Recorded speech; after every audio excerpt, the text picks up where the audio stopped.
Hi, everybody. So today we're going to be focusing on easy, breezy functional movements to just rev up your metabolism, improve blood flow, and also decrease inflammation. So let's just kind of stand easily. Raise your arms up overhead as you inhale and exhale. As you exhale, bend your knees like a curtsy, right? Inhale up and exhale. Inhale up and exhale, and inhale up and exhale. Good. And come to a standing position. If you can keep feet together, heel toe together, put your hands on your hips. Gently pull the tailbone down away from the crown of the head. And then, keeping the heel toe together, raise your heels up and down slow. As you do that, I want you to really squeeze the thighs together. Inhale up and exhale. Nice and slow. Slow and steady is key. Okay? Inhale up. And when you come down, it's really hard to decelerate against gravity and really lowering those heels down slowly against gravity. That takes a lot of what we call eccentric control of our nervous system, of our muscles. It's a lot harder slowing down the speed by which the gravity takes us down. So it really does a number. So trust me and keep at it. The more you can work your muscle memory of doing certain things like this, the better you'll be. And you'll notice you do a few more, you'll get better and better and better at it. And feel free to hold on to a wall if you need, because balance is one of those things that if you don't exercise it, we lose it so fast. Go up nice and slow, and down nice and slow. 3 more. Inhale up, and exhale down. Inhale up. Oh, you feel it in your thighs in a good way. Whoa, that was too fast.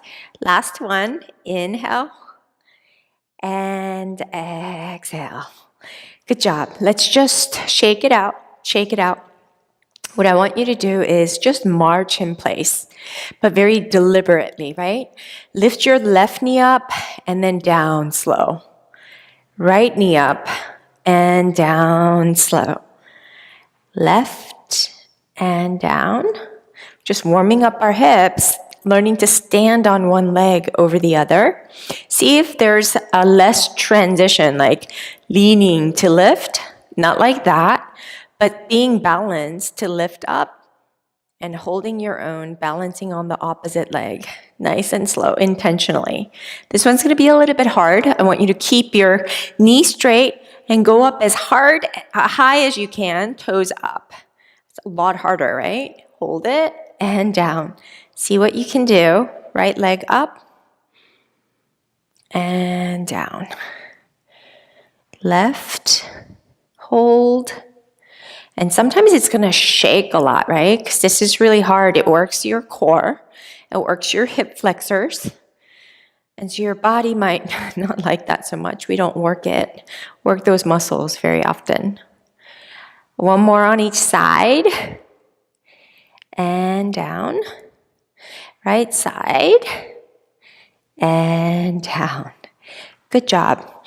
We're going to go what's called Warrior 2. So we're going to go ahead and step your right foot out wide. I want you to turn your left toes in, right toe out, or right foot out so it's parallel to the side edge of your mat. So don't lean into your pelvis, but really activate these hip muscles and then bend into the right knee. Okay? So what I want you to do is opening up the left hip back and really pulling the right hip forward, right? Arms outstretched. Then we're going to bend into that right knee. And when you look down, I want to make sure that that knee doesn't go beyond the toes. And also that knee lines up with the ankle, right ankle.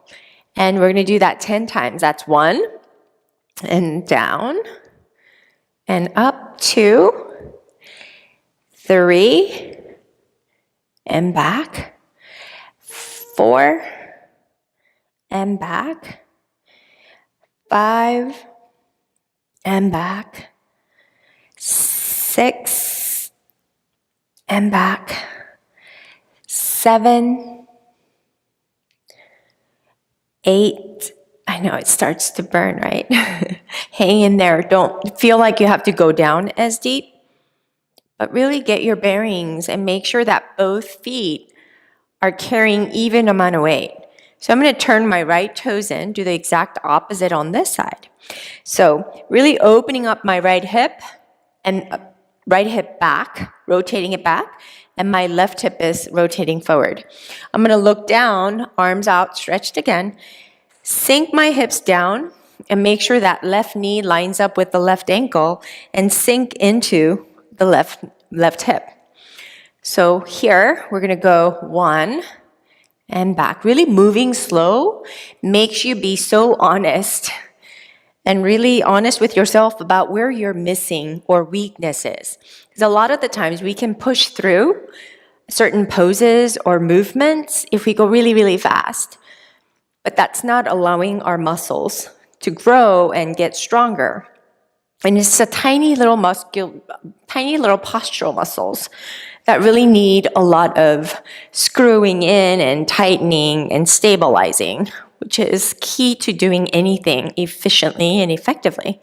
Draw the navel to the spine and really keep your posture nice and tall and back. So your spine is really essentially perpendicular to the pelvic bowl. So I've lost count, but I think that we need 4 more.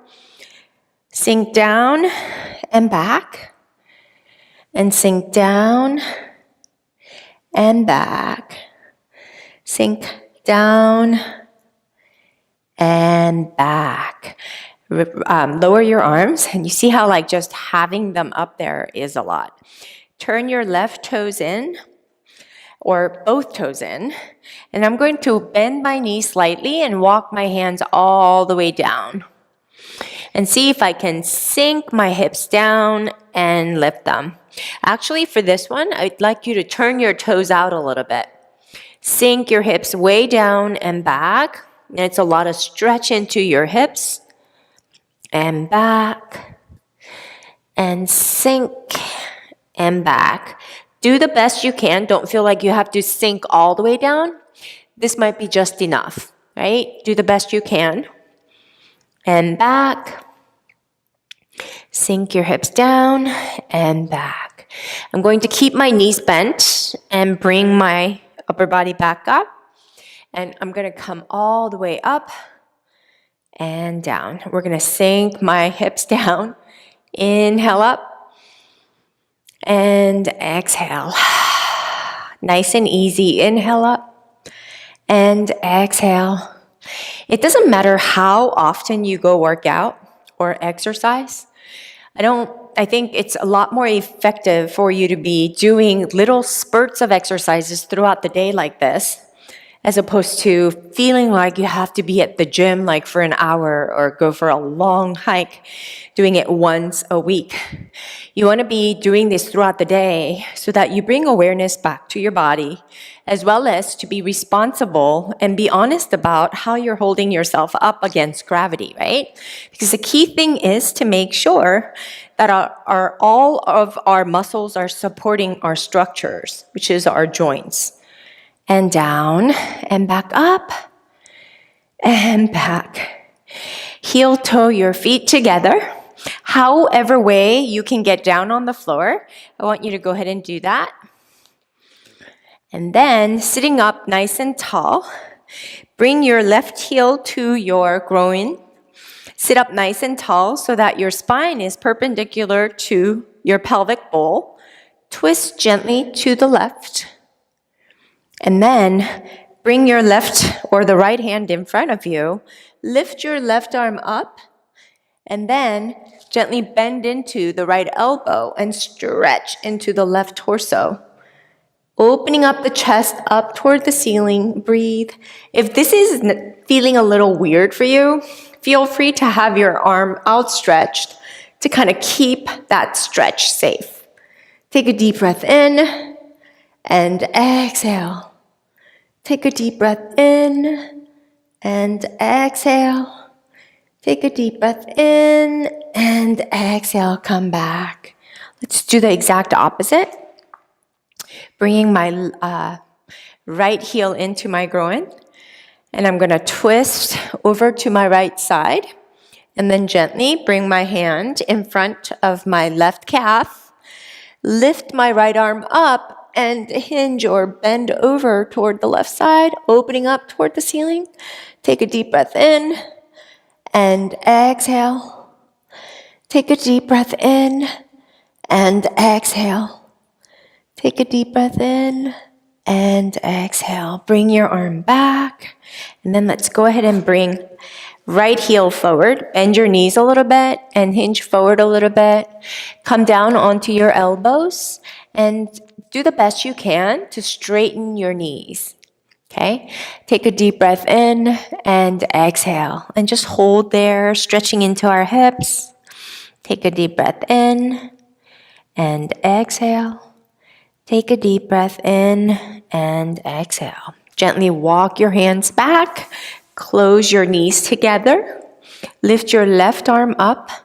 Bring the left elbow on the outside of the right knee and twist over to your right side. Take a deep breath in and exhale. Take a deep breath in and exhale. Come forward. Bring your right arm up. Bring that right elbow on the outside of the left knee. Twist back to the left side. Take a deep breath in and exhale. Take a deep breath in and exhale. Take a deep breath in and exhale. And come back. Good job. Thank you for joining me. I'll see you next week.